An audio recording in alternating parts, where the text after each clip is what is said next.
So, I watched Agatha all along. Something I don't think a lot of people were really thinking was going to happen before it was announced. For me, I was like, why the fuck would they make a show about Agatha Harkness, right? Like, don't get me wrong, she was fun, I guess, in the WandaVision show, but not that interesting enough to make a whole show around. I guess that's why they have more star power in this show, sort of to get more people's attention.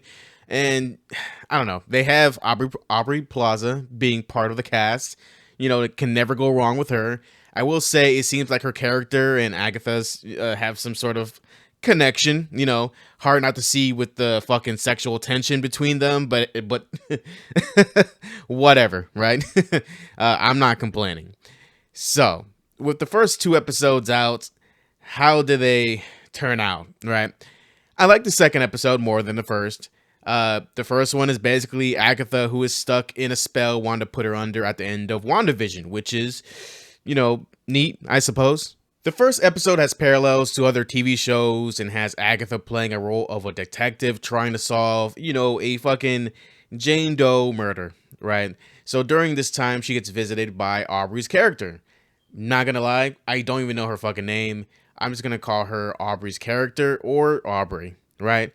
Then she would find a person in her home, some dude, who she then arrests.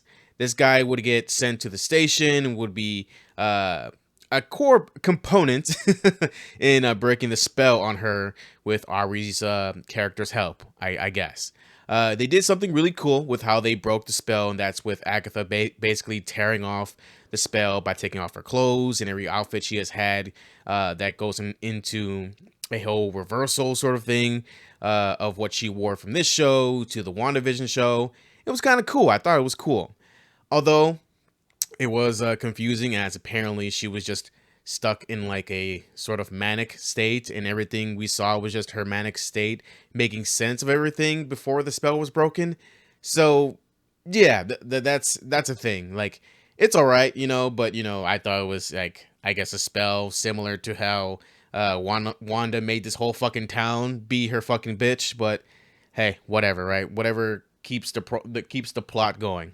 And yeah, she was never a detective. Her colleagues were never officers. They were just her fucking neighbors in the town and right next to her house and everything. She did go ahead and walk outside naked, and everybody was pretty much staring at her. Uh, I guess, right? I don't know why they had to add such a thing, or I don't know. She's a witch, so I guess it doesn't matter. She doesn't care.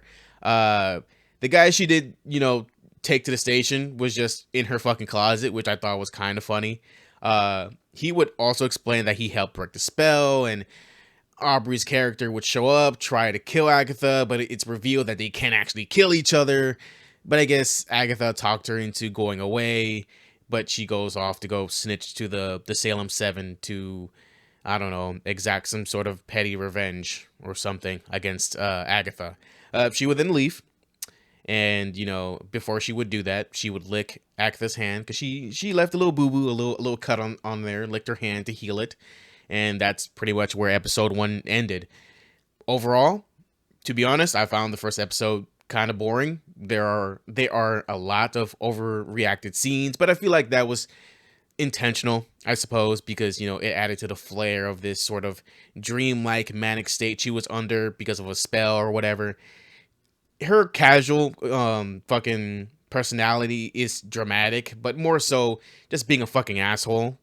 And I guess that's what they're trying to do. So yeah, this episode I feel like was kind of confusing at certain parts if you weren't paying attention, and certain scenes just didn't really, you know, meld together for me. But it doesn't really matter to me because it was like a dream like manic state, and her body was making sense of everything, and her mind was trying whatever, right? It's just a whole manic spell she was under sort of situation, and now she's out of it, which is pretty much what episode 2 focuses on, what she's about to do to get her powers back, which I liked more of than what the fuck episode 1 was. Was it interesting to watch? Like I said, it was boring to me, so not really. I can also see that this show's target audience are women. The jokes and the dialogue, especially from Agatha, are stuff women would get. My wife had to explain to me one joke in the second episode about eggs and Kegels, which honestly I wasn't fucking ready for, but hey, whatever. Episode 1 is a 5 for me. Like, I didn't hate it, I didn't like it, it was just average. It didn't really interest me besides, certain scenes and certain stuff they were doing, which were kind of cool, and some other things were kind of mid. So I just sat there and just watched it and just didn't really think much of it, and just thought of it as just setup, honestly.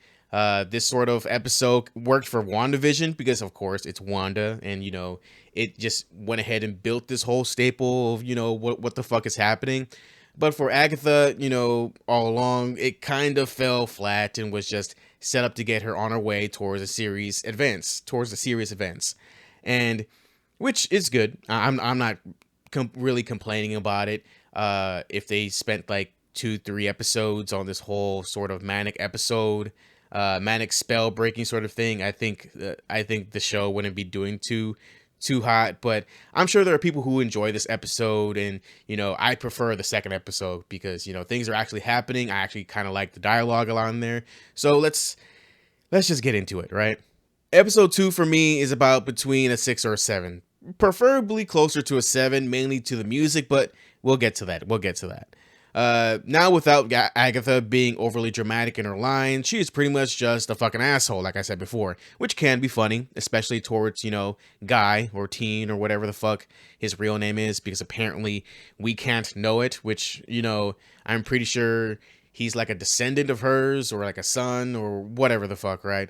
Whatever they're trying to set up for later on in the series. So the episode focuses on Agatha and this teen trying to put together a coven to go to the road, a journey Agatha went through before to get some power back in the day, and she pretty much needs some more power now, so she's going to go ahead and go on the road again for the second time. Of course, I guess the road is a reference to the Wizard of Oz, so mostly through this episode, it's Agatha speaking to multiple witches about joining her, coven and head to the road.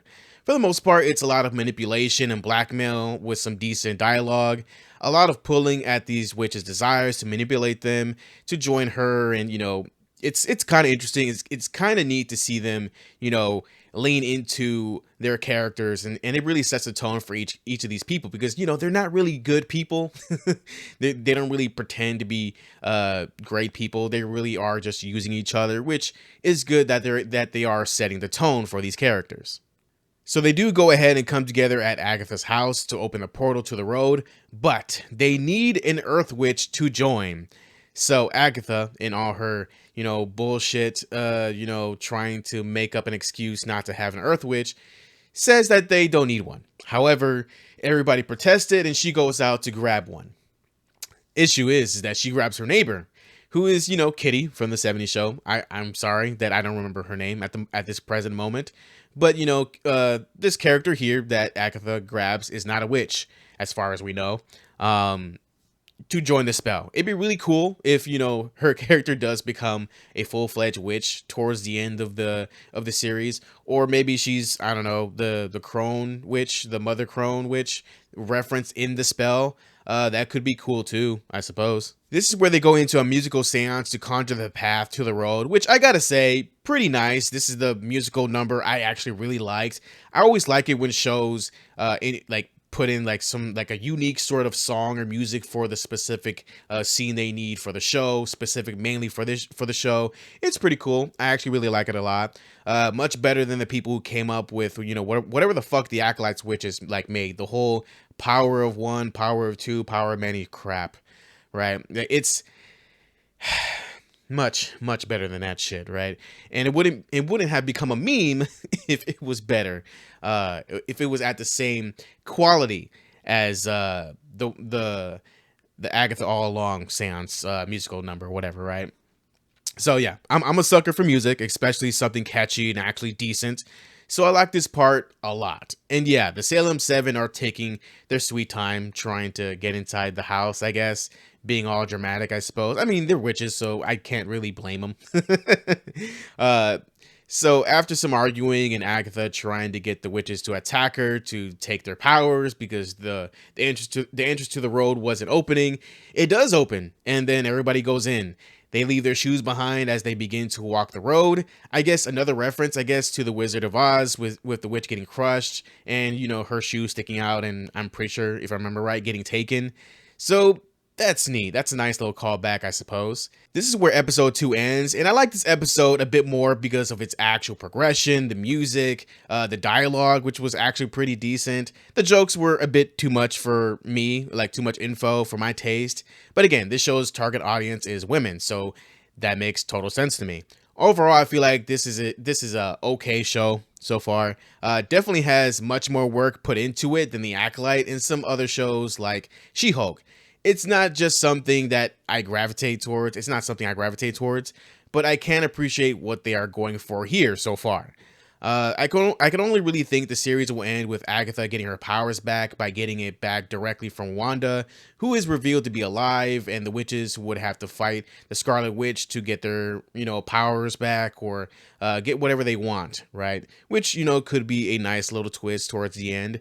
Maybe have Wanda make them go through some sort of trial for each to go through to see if they really are worthy or really want what power they seek. It could be really neat. It could be really cool at the end. Dunno. I'm just spitballing ideas here for the ending, but I can definitely see them going pretty crazy with this series. Not much horror as far as I can see or know, whatever. It's just, casual shit, I suppose. But whatever, there's more episodes down the line, so I guess we'll see. New episodes come out every Wednesday. So yeah, something, I guess, to look forward to if you're really enjoying the show. Do I think it's groundbreaking? No, it's just better than what Marvel has been spewing out for a while now. So far, this series is alright. Just not something I feel that attracts me as a guy. I don't think it's something that particularly, is supposed to attract men, but it has some sort of stuff here that I feel like a general audience would enjoy. I do see some fun things, but the biggest compliment I can really say is that with the utmost claps for me is that it's just better than The Acolyte. What do you guys think of the show? Was it interesting, trash, has promise, or just plain ass? Let me know in the comments below. Thank you so much for watching, subscribing, and just supporting the channel. Stay safe and healthy mentally, emotionally, and physically. Peace.